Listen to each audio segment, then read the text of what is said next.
성부와 성자 성령의 이름으로 아멘. 하늘을 우러러.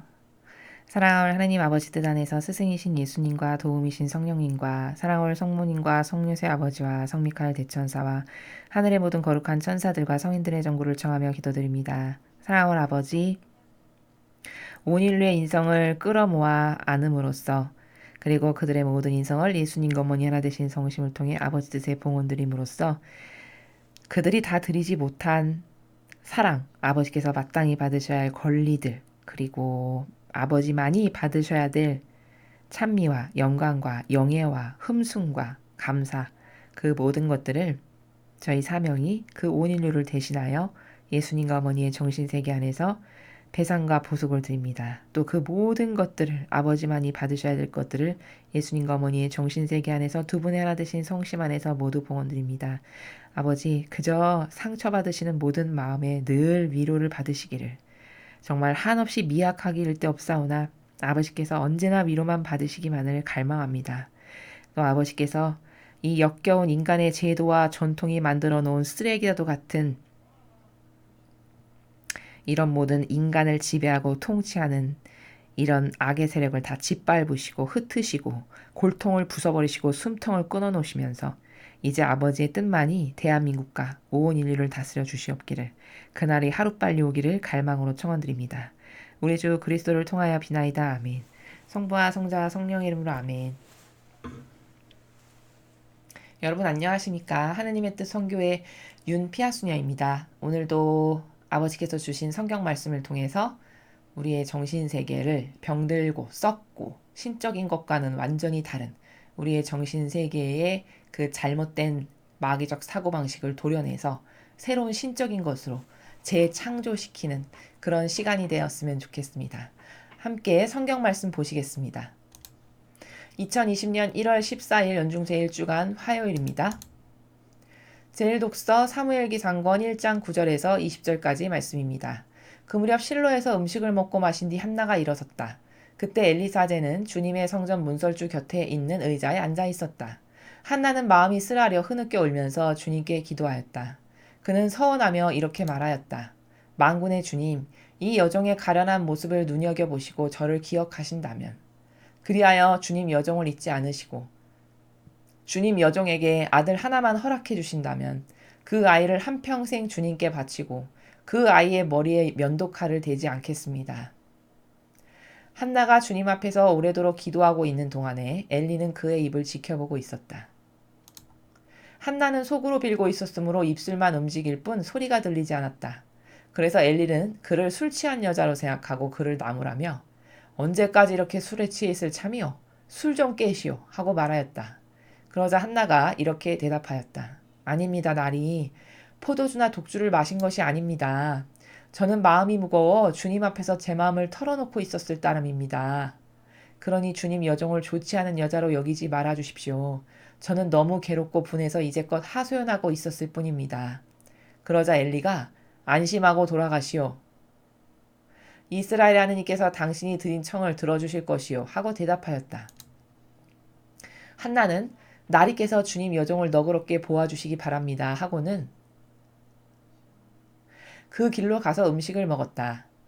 그의 얼굴이 더 이상 전과 같이 어둡지 않았다. 다음날 아침 그들은 일찍 일어나 주님께 예배를 드리고 라마에 있는 집으로 돌아갔다. 엘카나가 아내 한나와 잠자리를 같이 하자 주님께선 한나를 기억해 주셨다. 때가 되자 한나가 임신하여 아들을 낳았다. 한나는 내가 주님께 청을 드려 얻었다 하면서 아이의 이름을 사무엘이라 하였다. 주님의 말씀입니다. 하나님 감사합니다.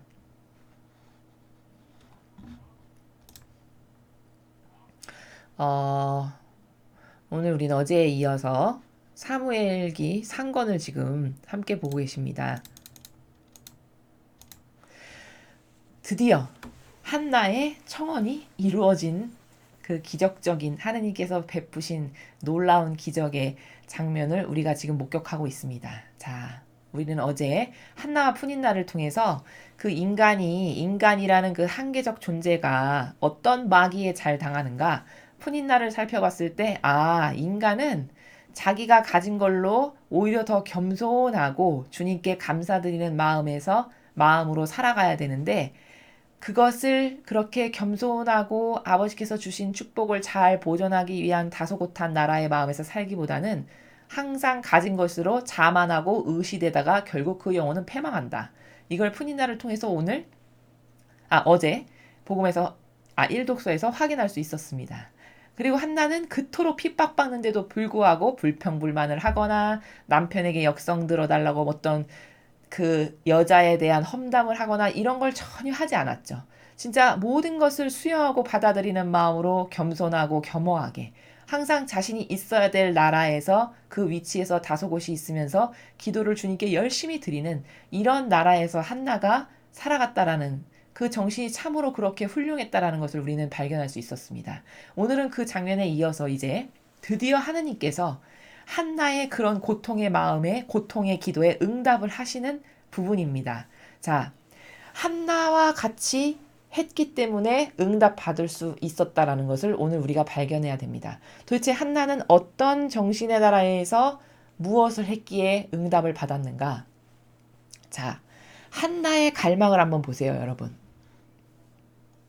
마음이 쓰라려서 흐느껴 울면서 주님께 기도하였다. 근데 이 여인이 얼마나 훌륭한 갈망을 지닌 여인이냐면 입을 중얼중얼 거리면서 끊임없이 기도하는 거예요. 갈망으로. 그것도 성전 앞에 가가지고 엎드려서.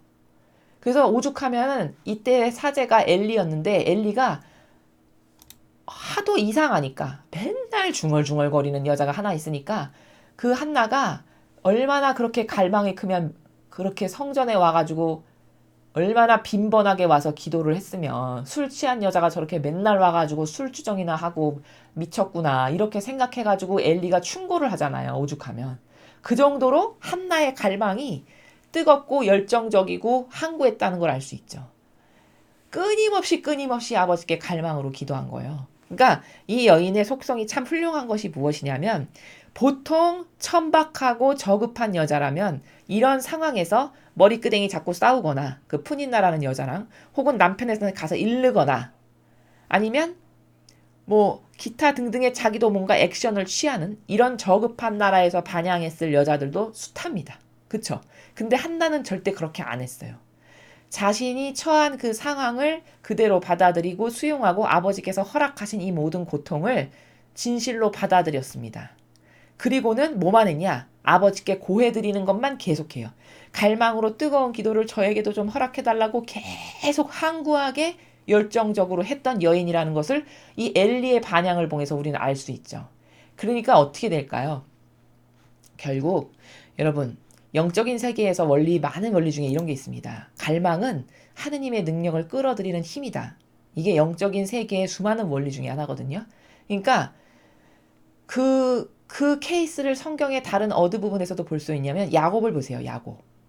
야곱이 얼마나 갈망이 컸던 사람인지를 우린 성경에서 확인할 수 있죠. 야곱은 축복을 주시지 않으면 저는 절대로 이 다리를 놓지 않을 거라고 그래가지고 그 하느님의 일꾼이 꿈에 야곱이 이제 형을 피해서 그 장자권을 팔아가지고 이제 자기가 축복을 대신 받았잖아요. 그리고 무서우니까 형을 피해서 달아나다가 이제 그때는 그냥 맨날 사막이고 어디 집을 번듯한 게 가서 누울 때도 있고 그런 게 아니니까 그냥 길거리 가다가 밤 되면 대충 이렇게 운신을 해가지고 그냥 자고 이런 도피의 생활을 하는데 어느 날 그 야곱이 자는 내 꿈에 그 하느님의 일꾼, 하느님의 대리하는 어떤 천사가 와가지고 그 씨름을 하잖아요.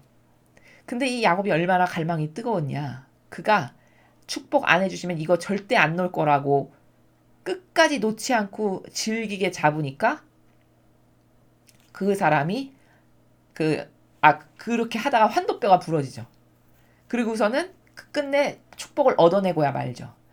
이렇게 야곱을 통해서도 우리가 볼 수 있듯이 그래서 진짜 야곱이 하느님께 많은 축복을 받아가지고 그 이후에 하느님으로부터 축복받은 12지파의 첫 번째 머리가 되는 그런 영광까지도 야곱이 갖게 되는 거죠. 야곱의 12아들부터 12지파가 시작됐으니까요. 그래서 그렇게 갈망은 하느님의 위대하신 능력을 끌어들이는 엄청난 힘이다. 그것을 오늘 한나를 통해서도 볼 수 있는 겁니다. 이 여인이 이토록 다소곳하고 겸손한 나라에서 그저 하느님께 갈망만을 한, 이게 참 훌륭한 여인인 거예요. 이 정신이. 그러니까 엘리를 통해서 하느님께서 응답하시죠. 엘리는 이 여자가 제가 뭐 아기가 없어서 임신을 못해서 이런 말 하지도 않았어요. 근데 엘리가 그게 뭔지도 모를 텐데 안심하고 돌아가시오. 이스라엘 하느님께서 당신이 드린 청을 들어주실 것이오. 이렇게 이야기하잖아요. 이거는 이 엘리를 통해서 하느님께서 이렇게 열정적으로 뜨겁게 갈망하는 한나에게 축복을 주실 것을 예언하시는 것이죠. 그래서 이제 한나는 그 사람이 하느님의 일꾼이니까 하느님의 일꾼의 말을 그대로 받아들이고 갑니다. 그리고서는 더 이상 얼굴이 어둡지 않았다. 하느님의 축복이 이미 자신에게 올 것을 믿었고 확신했고 또 하느님의 축복이 이제 임하기 시작한 거죠. 그 갈망이 다 찬 거죠. 예를 들어 이런 컵이 있는데요. 이 컵에 물이 끝까지 다 차야 그 어떤 내가 원하는 갈망이 이루어진다 했을 때 기도를 반복적으로 하는 건 어떨까요? 이 컵에 물을 이렇게 채워나가는 행위입니다. 갈망을 반복적으로 한다는 거는. 그래서 이제 갈망의 크기가 다 찼기 때문에 오늘 한나가 드디어 사무엘을 낳게 되는 그런 하나님의 축복을 받게 되는 겁니다. 그래서 오늘 여기서 발견해야 될 것은 갈망이 영혼에게 얼마나 중요한가. 그리고 한나는 갈망뿐만 아니라 그 근본이 된 여성이었다. 근본이 된 여인이었기 때문에 하느님께서 그의 갈망을 채워서 들어주시기에 참으로 합당했다. 그가 살아간 나라가 그가 처신했던 나라를 통해서 이 여인이 어떻게 정신이 올곧고 훌륭한 여인이었는지를 우리는 어제를 통해서도 볼 수 있었잖아요. 그러니까 이런 한나의 올바른 정신과 갈망에 이제 드디어 하느님의 축복이 임하셔서 결국에는 그토록 훌륭한 사무엘 예언자를 이제 한나를 통해서 태어나게 하시는 거죠. 또 한나가 축복받을 수밖에 없는 것은 이런 속성도 있습니다. 이 여인이 고통이 이렇게 한평생 심했잖아요. 사무엘을 낳을 때까지. 근데 그 고통을 받아들이기를 거부하지 않았죠. 마다하지 않았어요. 그냥 고통이 주어지면 주어지는 대로 온순한 양처럼 마치 그렇게 예수님과 어머니처럼 그냥 주어진 고통을 묵묵히 받았죠. 이것도 하느님께 예뻐 보이게 마음에 들어 하신 속성 중에 하나입니다. 그래서 우리가 어떤 지향하는 바가 있고 갈망하는 바가 있을 때 그것을 얻기 위해서는 반드시 내가 살아가야 되는 나라가 있는 거거든요. 내가 하느님께 그 축복을 받기에 합당한 사람입니다라고 입증시켜드리고 그것을 보여드릴 수 있는 그런 나라에서 살아가야만 나에게 그 축복이 임하기에 합당하시거든요. 그러려면 이렇게 한나같이 그것을 입으로 까서 불평불만하기보다는 예수님과 성모님께서 두 분에게 오셨던 모든 고통을 아버지께서 허락하셨어. 이런 마음으로 받아들이셨던 것처럼 이렇게 한나가 그랬던 것처럼 그런 정신세계 가운데 끝없이 내가 원하고 지향하는 바를 갈망했기에 이제 아버지 뜻이 이루어진 거다. 오늘은 우리는 한나를 통해서 그것을 배워야 한다. 라는 것을 말씀을 드립니다. 그리고 오늘은 복음은 마르코 복음인데 먼저 함께 같이 읽어보겠습니다. 마르코복음 1장 21절에서 28절까지의 말씀입니다. 주님 영광 받으소서. 카파르나움에서 예수님께서는 안식일에 회당에 들어가 가르치셨는데 사람들은 그분의 가르침에 몹시 놀랐다. 그분께서 율법학자들과 달리 권위를 가지고 가르치셨기 때문이다. 마침 그 회당에 더러운 영이 들린 사람이 있었는데 그가 소리를 지르며 말하였다. 나자렛 사람 예수님, 당신께서 저희와 무슨 상관이 있습니까? 저희를 멸망시키러 오셨습니까? 저는 당신이 누구신지 압니다. 당신은 하나님의 거룩하신 분이십니다. 예수님께서 그에게 조용히 하여라. 그 사람에게서 나가라 하고 꾸짖으시니 더러운 영은 그 사람에게 경련을 일으켜놓고 큰 소리를 지르며 나갔다. 그러자 사람들이 모두 놀라 이게 어찌된 일이냐? 새롭고 권위 있는 가르침이다. 저희가 더러운 영들에게 명령하니 그것들도 복종하는구나 하며 서로 물어보았다. 그리하여 그분의 소문이 곧바로 갈릴레아 주변 모든 지방에 두루 퍼져나갔다. 주님의 말씀입니다. 그리스도님 찬미합니다. 오늘 복음은 마르코 복음으로서 이제 예수님께서 회당에 들어가서 가르치셨는데 사람들이 이제 그분의 가르침이 이런 율법학자들하고는 다르다라는 것을 그분의 그 카리스마와 권위에 놀랐다라는 내용이거든요. 자, 그럼 우리가 여기 이 권위가 뭔지 이 권위라는 나라에 대해서 오늘 좀 살펴볼 필요가 있습니다. 자, 여러분, 권위를 사전에서는 무엇라고 설명하는지 제가 잘 모르겠지만 이 자연법에서 이 권위라는 단어는 이럴 때 씁니다. 자기가 갖고 있는 걸로 힘쓰는 것. 이게 권위죠. 그러니까 돈이 있는 사람은 돈으로 힘쓰고 명예가 있는 사람은 그 명예로 힘쓰고 대통령은 대통령이라는 직책으로 힘쓰고 그쵸? 교황은 교황이라는 그 자리에 있는 권위로 힘쓰고 뭐 이런 자기가 갖고 있는 걸로 힘쓰면서 살아가는 나라를 자연법에서는 우리는 권위라고 합니다. 그러니까 교회에 자원한 봉사자가 하느님의 대리자인 것과 같은 권위를 내세우려면 어떻게 해야 되죠? 긴 옷을 입고 삼중간에 높은 모자를 쓰고 지팡이는 자기 키보다도 더 높은 것을 들고 천천히 걸어가면서 아주 서서히 십자성어를 긋는 이런 모든 제스처의 나라 안에 인간은 권위를 심습니다. 그것을 보고 너희 모두는 내 권위에 복종해라 라고 알게 모르게 무언의 그 권위를 강요하는 거죠. 이게 인간의 저급한 나라에서 권위라는 단어를 사용하는 나라입니다. 활용하는 나라예요. 근데 오늘 예수님께서 율법학자들과 달리 권위를 가르고 가르치셨다. 이 권위의 나라. 여기 또 한 번 나오는데 그 단어가 마귀 들린 사람이 왔잖아요. 그러니까 예수님께서 조용히 하여라. 그 사람에게서 나가라. 하고 꾸짖으니까 그 더러운 영이 그 사람을 경련을 일으켜 놓고 나갔어요. 그러니까 이제 그걸 보고 사람들이 완전 깜짝 놀랐겠죠. 그건 기적이니까 인간의 편에서는. 그러니까 와 저게 뭔 일이지? 새롭고 권위 있는 가르침이다. 여기도 또 권위라는 단어가 오늘 등장합니다. 저희가 더러운 영들에게 명령하니 그것들도 복종하는구나. 수근수근 대면서 서로 막 물어보고 난리가 난 거예요. 이래가지고 점점 예수님의 소문이 주변 지방으로 퍼져나가기 시작했다. 이런 내용인데 제가 지금 자연법에서 인간이 이 권위를 어떻게 활용하는지에 대해서 전반부에서 이야기했습니다. 사람은 이렇게 저급하기 이를 데 없는 방식으로 권위를 사용해요. 그러니까 원래는 없는데 인위적으로 무언가를 만들어서 그걸로 힘쓰는 나라가 인간이 권위를 사용하는 방식입니다. 그러니까 대통령이다 그러면 대통령에 걸맞는 정신세계도 없고 머리에 들은 것도 없고 그런 어떤 희생하려는 의지도 없고 그냥 이 안에 들은 건 다 똥인데 대통령이라는 그런 직함을 가지고 그 직함에 빙자해서 그걸로 권위를 내세우는 그 권위로 모두를 굴복시키고 복종시키는 이게 인간의 저급한 권위의 나라라는 거죠. 그러니까 예수님께서도 말씀하시잖아요. 장터에서 인사받기를 좋아하고 바리사야 율법학자의 누룩을 조심하여라 말씀하시면서 그들은 높은 자리에 앉길 좋아하고 장터에서도 인사받기 좋아하고 모퉁이에 서서 기도하고 긴 옷을 입고 술을 길게 늘이고 이렇게 한다. 이게 다 뭘까요? 그들의 거짓 그 인간의 더러운 역겨운 형상과 피상으로 만들어낸 권위. 이게 인간이 사용하는 권위의 나라입니다. 근데 오늘 예수님께서 여기 기적을 행하시고 말씀을 선포하시니까 모두가 수군대면서 새롭고 권위 있는 가르침이다 할 때 이 권위는 뭐냐? 이것은 신적인 권위로서 이를테면 이런 거죠. 그분의 정신세계와 그분의 언변에서 뿜어져 나오는 아우라, 카리스마 이거에 좌중이 압도된 거예요.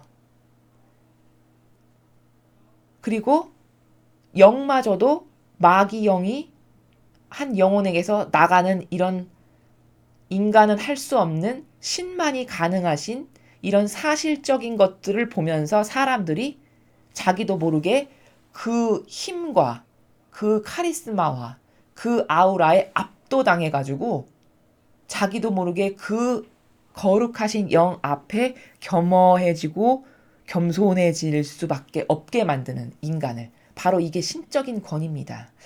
이 신적인 권위를 자비의 예수님의 성화에 보면은 어떻게 표현했나요? 그 뒤에 이렇게 예수님의 그 머리 뒤에 후광을 이렇게 그려넣죠. 이것은 인간이 그 신적인 권위를 그렇게밖에는 표현할 수 없는 일종의 표현 방법 중에 하나입니다, 여러분. 그 예수님이 그 눈빛과 얼굴의 모습과 이 손짓과 발짓과 온 몸에서 뿜어져 나오는 하느님의 영으로 충만하기 때문에 사람에게서는 절대로 볼 수 없는 그 아우라와 카리스마에 인간이 압도당할 수밖에 없는 그 권위, 그런 신적인 권위, 그거를 표현하기를 그 성화를 목격하신 수녀님께서 어떻게 표현을 하신 거냐 요청하시기를 뒤에 이렇게 후광을 동그랗게 그려 넣음으로써 예수님의 그런 신적 권위를 그렇게 한계적으로밖에는 표현할 수 없는 바로 이것이 권위의 나라입니다. 신적 권위. 또 성경에서는 이렇게도 볼 수 있어요. 모세가 장막에 들어가서 하느님과 오랜 시간 동안 교감을 나누고 통교하고 대화를 하고 나오면 얼굴이 새하얘져가지고 환하게 빛났다 그렇게 나오죠. 성경에 빛이 났다. 그건 뭘까? 그게 바로 하느님의 권위가 그 한 인간의 영혼을 압도하고 다스리시니 그 인간의 영혼이 반향하기를 얼굴의 모습조차도 그 민낯의 모습마저도 환하게 빛이 나오는 나라로 반영되는 그분의 신적인 권위 앞에 바로 이게 또 다른 설명드릴 수 있는 권위의 나라입니다. 그러니까 인간이 이 하느님의 권위를 정신세계, 이거는 순전히 정신세계에서 나오는 권위고, 이런 신적인 권위는, 인간의 권위는 어디에서 나오죠? 다 형상과 겉에 보이는 거칠해. 이런 것에서 권위를 인위적으로 만들죠.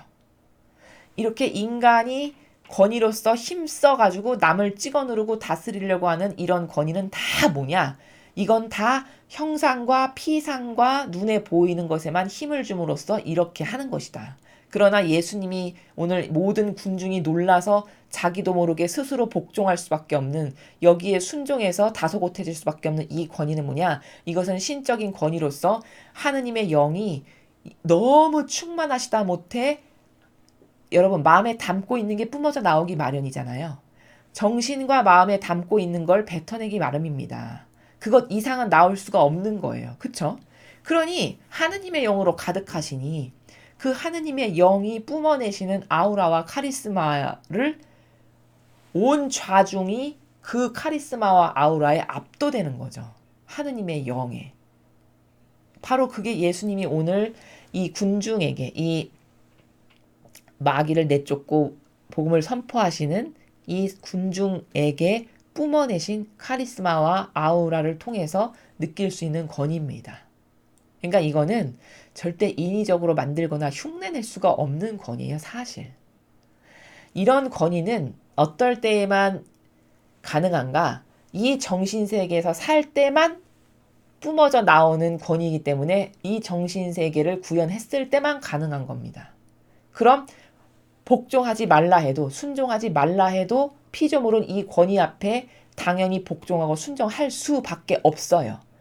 이분이 주인이신 이분의 이 아우라와 카리스마에 보고 압도당할 수밖에 없는 게 나는 피조물이기 때문에 그렇다는 겁니다. 이분은 창조주이신 주인이시고, 그러니 그분의 그 놀라운 힘 앞에 압도당해서 복종하고 순종할 수밖에 없게끔 하는 게 이게 바로 신적인 권위, 성령 충만이라고 우리가 부르는, 쉽게 말해서 바로 그런 나라다. 그런 나라를 오늘 예수님께서 군중 앞에서 펼쳐 보이신 거죠. 아버지의 뜻으로 워낙에 충만하셨으니까. 근데 얼마나 이 교회는 이 권위를 악용하나요, 여러분? 악용하죠. 악용하기를 제가 서두에 말씀드렸죠. 어떻게 악용하나. 겉을 화려하고 뭐 금색깔, 금장식, 높은 거, 큰 거, 뭐 이런 거 온갖 그런 것은 다 해요. 그래서 거기로부터 권위를 조장하는 거예요. 권위 있는 것처럼 나를 좀 봐줘라. 권위 있는 것처럼 보여지기 위해서. 그래서 나에게 다 복종하거라. 나는 이런 권위 있는 사람이야. 이렇게 역겹게 이런 처신과 처세와 치장과 피상과 형상을 취하는 거죠. 이게 인간이 가지고 있는 저급한 권위입니다. 그래서 여러분은 왜 이런 피상적이고 형상적인 권위에 잘 속냐? 우리가 이런 하느님의 카리스마에서 나오실 수밖에 없는 권위를 본 적이 없어서고, 그리고 이런 피상과 형상적인 권위에 잘 속아 넘어가니까 마귀가 이 방법을 계속 쓰는 거예요. 그러니까 교황이다 그러면 그 직함과 권위와 그 거짓 카리스마로 쌓아 올린 겉에 보이는 그것에 자기도 모르게 가서 머리 조아리며 압도당하잖아요. 그 거짓 카리스마와 거짓 권위에. 그러니까 여러분, 서울시장이 신발 뒤축을 다 뜯어진 거를 신고 다니는 그 단 한 모습에 착하고 선하다, 서민적이다, 속아서 뽑을 수밖에 없는 수준인 게 다 왜 그러냐. 이렇게 본질과 형상을 구분할 줄 모르는 바보 천치적인 사고방식 때문에 한평생 선택을 잘못하는 거죠. 어떤 게 진짜고 가짜인지를 알 수가 없으니까. 오히려 예수님은 형상에서는 하나도 보잘것이 없으셨어요. 그러니까 이 마귀하고는 정반대라니까요. 마귀는 형상, 겉에 보이는 거에 힘줘가지고 권위를 인위적으로 만들잖아요. 그리고 그 권위에 너희는 다 복종해. 이런 식이죠. 근데 예수님은 오히려 겉에 보이는 이런 형상적이고 피상적인 것은 너무 남루해서 너무 평범해서 특별한 점이 남하고, 그러니까 인간과 특별한 점이 요만큼도 없으셨다라고 고백하는 나라가 예수님이 겉에 형상적인 나라입니다. 그러나 여기 좌중을 오늘 다 압도시키시죠. 압도당하죠, 이들이. 왜 그러냐. 그 예수님이 가지신 속성적인 내면의 카리스마와 매력에 다들 압도당하고 그 매력에 완전히 빠진 거예요. 완전히 영혼이, 그러니까 아주 더 쉽게 형상적으로 이야기하면 뭐에 홀린 것처럼 너무 감동을 받거나 한 번도 지상에서 본 적 없는 어떤 것을 보면 인간은 어떻게 되죠? 입 벌리고 이렇게 쳐다보는, 압도당하는 나라. 이게 뭔지 추상이 되시죠, 여러분? 마치 그런 것처럼 영혼이 압도당한 거예요. 그래서 예수님이 가지신 이런 권위의 나라, 이런 카리스마의 나라, 이런 나라에서만 하느님과 소통할 수 있고 통교할 수 있고 교감할 수 있습니다. 이 나라에서 살 때만. 우리는 어떻게 해야 예수님이 오늘 사셨던 그 정신세계에서 나라에서 살 수 있냐? 그분이 일부러 한 것도 아닌데 저절로 권위가 뿜어져 나올 수밖에 없었던 그 나라, 어떤 나라냐? 완전히 자신을 배제한 나라. 이게 기본이에요. 완벽하게 자신의 이익과 자신의 이기심과 자애심과 자아라고 하는, 내가 좋아지기를 나도 모르게 끝없이 추구하는 이 자아, 이게 완전히 배제되지 않았다. 그럼 이런 권위의 카리스마는 아무리 노력해도 인간적인 노력을 백날한다 해서 나올 수가 없습니다. 그러니까 우리가 위대한 정신세계, 좀 고결하고 고차원적이고 아름다운 이런 정신세계를 살기를 원한다면 우린 뭐부터 선행돼야 되냐? 최소 자기를 배제시킨 사람만이 이런 예수님이 오늘 권위가 뿜어져 나오신 나라, 그 나라에 내가 도달할 수 있는 것이지, 그 나를 배제시키지 못하고 무엇을 하는 것은 다 저급한 거고 효용과 가치가 다 떨어지는 거기 때문에 죽었다 깨나도 그런 가운데서 무슨 기도를 백날하거나 인간적 노력을 한다 해서 오늘 예수님께서 자신도 모르게 권위가 뿜어져 나오는 이런 나라는 우리는 절대로 그런 노력을 해서는, 그런 피상적이고 인간적인 노력을 해서는 절대로 이 나라에 갈 수 없다. 무엇부터 해야 되냐? 무엇부터 선행돼야 되냐? 자신을 배제시키는 것. 특히 리더다. 그럼 자신 배제시키지 않은 리더는 다 가짜니까 여러분 뽑으시면 안 됩니다. 다 가짜예요. 자신의 이익이 단 한 번도 취하려는 의지도 없고 노력도 없고 열매도 없었다. 완전 희생밖에는 이 사람에게서 이 사람이 맺은 열매는 희생밖에 아무것도 없다. 이게 진짜입니다. 이런 사람만을 뽑으셔야 돼요. 그래서 우리는 오늘 이 권위가 뭔가, 예수님의 내면에 가득 차 있는 것이 겉으로 나올 수밖에 없는 이 막강한 힘, 모든 일을 자동으로 굴복시킬 수밖에 없고 순종할 수밖에 없게끔 영혼들을 만드는 이 권위, 이건 뭐냐? 아버지 뜻으로 완벽하게 가득히 채워져 있어서 사람들이 자신도 모르게 그 영의 세력에 압도당한 바로 이런 권위인데, 이런 권위 있는 정신세계에 나도 좀 가려면 뭐부터 선행돼야 된다? 자신을 배제할 줄 아는 것부터 시작해야 된다. 그 걸음마부터 시작을 해야 우리도 예수님께서 살아가신 그 나라에 도달할 수 있는 희망이 있는 것이다. 라는 말씀을 드렸고, 이 앞에 사무엘기에서는 한나가 드디어 오늘 아버지께서 한나의 소원을 들어주시는데 그 영혼의 갈망을 보시고, 게다가 그릇이 한나의 기본 그릇이 참 훌륭했죠. 축복받기 합당했죠. 불평불만도 없었고 고통을 묵묵히 수용했고 여인으로서 다소곳하게 있어야 될 위치의 질서를 지키면서 경계를 허물지 않고 있는 이런 한나의 굉장히 좋은 속성들과 그의 뜨거운 갈망을 통해서 드디어 아버지께서 소원을 이루어 주신 이것을 보면서 나는 어떤 나라에서 살기 때문에 기도가 안 이루어지는가? 나의 갈망은 한나만큼 뜨거웠고 한결같은가? 또 나는 여인으로서 내가 있어야 될 위치, 경계를 허물지 않고 이렇게 여인이 살아가야 될 나라의 위치가 분명히 질서가 존재하는데 나 그 질서를 존중하고 살아가는 사람인가? 여기에 해당하지 않는다? 그럼 하나님께 축복받기를 여러분은 스스로가 거부하시는 겁니다. 하나님은 인간하고 달라요. 타협을 해서 기준을 바꾸시는 분이 절대 아니세요. 맞지 않는 것을 받아들이지 않으실 뿐이지 이것을 그래 네 소원도 들어주마 하면서 규칙을 바꾸고 허무는 이런 나라는 진리에 절대 없다라는 것. 그것을 다시 한번 여러분에게 강조해서 말씀드립니다.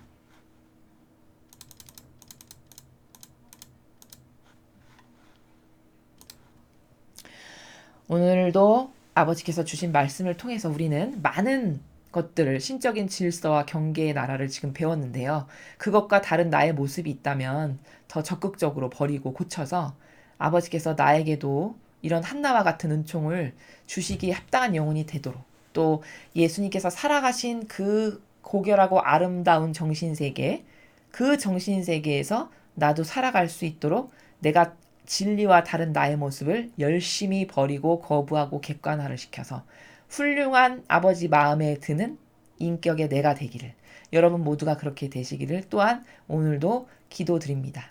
이상으로 2020년 1월 14일 연중 제1주간 화요일 복음 해설을 마치겠습니다. 감사합니다.